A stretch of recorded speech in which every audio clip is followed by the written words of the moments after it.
and welcome to Ask the Source. I'm your host, Josh Reinstein, and we're here in our beautiful studio in Jerusalem. My guest today is Pastor Larry Huch, the head of Larry Huch Ministries. Pastor Huch, thank you for being on the show. Josh, good to be with you.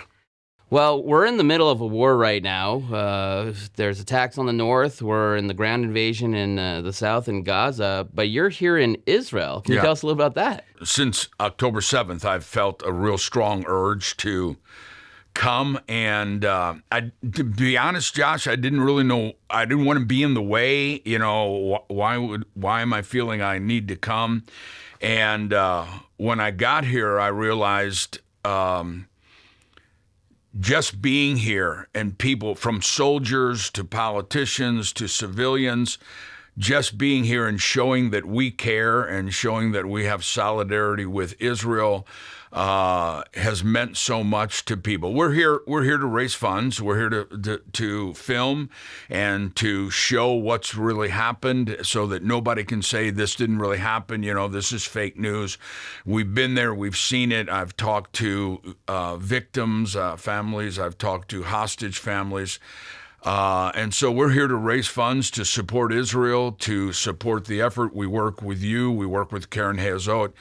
But even more than that, just people knowing, because I think they see so much negative news. To hear, you know what, we're with you. Yeah. We're with Israel. We're with our Jewish brothers and sisters has meant a lot. You know, your name is synonymous with Christian support for Israel. Everyone in a leadership position knows Pastor Larry Huch. Larry Huch Ministries has given millions of dollars to Israel throughout the years. Why should Christians continue to stand and support Israel? The simple statement is Genesis 12:3, but I will bless those who bless Israel. But this is our land too. We're connected by our hearts and by our spirit and by our love for God and His Word. And the Jewish people are our brothers and sisters, and to stand with them, God says, I will bless those who bless Israel. And we've seen that. We've seen miracles in my grandson and miracles in Tiz, literally gave them their lives back. But it's deeper than just being blessed. It's something that moves your heart and moves your spirit when you stand with the land of Israel and you stand with the Jewish people. It's almost undescribable, but it's our mission. It's my mission, I believe, from God, to get the church, get the Christians to understand how much love we have for Israel. You come to Israel multiple times, usually with groups, doing Bible studies, but this trip was a lot different. You actually went down to Kibbutz Be'eri, to Kfar Aza, to see the genocide. What was that like for you? It was worse than I thought. I've seen it on the news.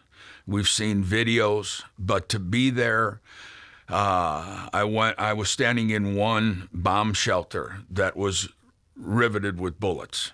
And there's a My Little Pony, a little girl's diary. And there's blood on the ground.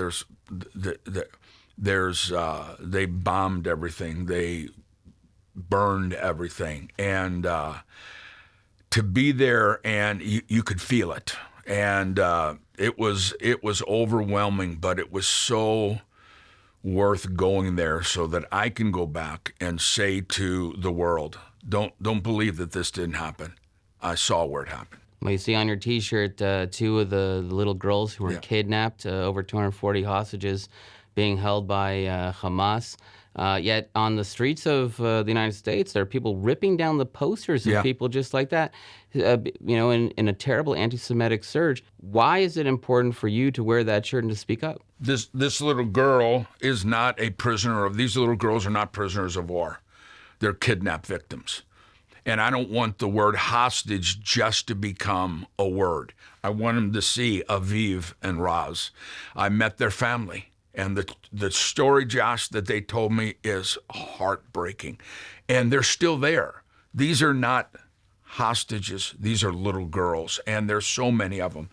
And we want to keep this out, because the further we get away from October 7th, my fear is will forget. And we want to make sure that nobody forgets that these hostages have got to be released. And Israel has not only the right, but the obligation to eliminate these butchers for what they did. You know, we believe in the power of prayer. Millions of Christians are praying for Israel every day for the peace of Jerusalem. But what can Christians do other than pray? How do they can get involved in other ways? Send finances. It goes to everything from big items like ambulances and bomb shelters to food and medicine and moving tens and tens of thousands of people that have no homes anymore, and feeding and clothing. It's just unlimited. And so prayer is obviously huge, but help us do something to help Israel. You know, we've been helping Israel. We've been standing with Israel for 30 years, but Israel's never needed outside help more than they need it right now, and have never appreciated it more than they need it right now. So help us help Israel, because we really can make a difference. Pastor Larry, there are literally tens of millions of people watching this show. What message do you have for our viewing audience? We've got to stand up. We've got to speak up. We've got to make it loud and clear that we are standing with the nation of Israel, because it's not just about a land. It's about evil versus good. It's evil versus civilization. So this is our Esther moment. Let's stand up and let's be heard loud and clear. Israel has a right to defeat this enemy once and for all. Thank you, Pastor Larry, for being on the show.